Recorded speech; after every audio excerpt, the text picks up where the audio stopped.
त भाई लोग पीके यू 57 चैनल भाई सब्सक्राइब कर जा भाई लोग, ठीक बा। चैनल तो एक से बढ़ के एक महंगाई भड़ुआई है घटिया भाई लोग। पहला पहली गाना तनिक सुने के मिली, इतना पहला पहली गाना तनिक सुने कोई ना मिली भाई लोग।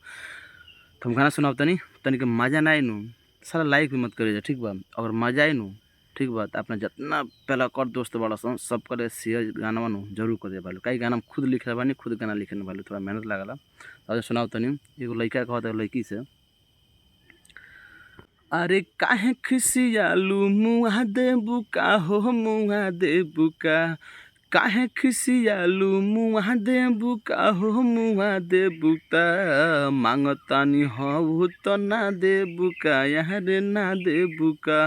मांगतानी हऊ तो ना देबू का यार ना देबू का, मुहवा से पानी चुवा देबू का हो चुवा देबू का, मुहवा से पानी चुवा देबू का हो चुवा देबू का,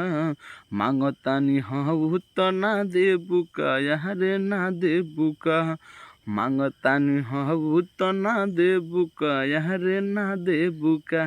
भाई लइको और आगे कहता, थोड़ा सा और सुन लो जा।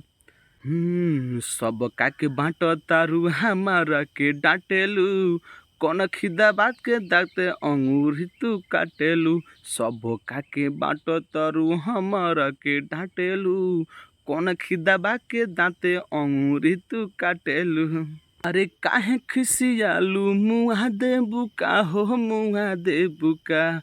काहे खिसियालू मुआ देबू का हो मुआ देबू का, मांगतानी हऊ तो ना देबू का यार ना देबू का, मांगतानी हऊ तो ना देबू का यार ना देबू का, मुहवा से पानी चुवा देबू का हो चुवा देबू का,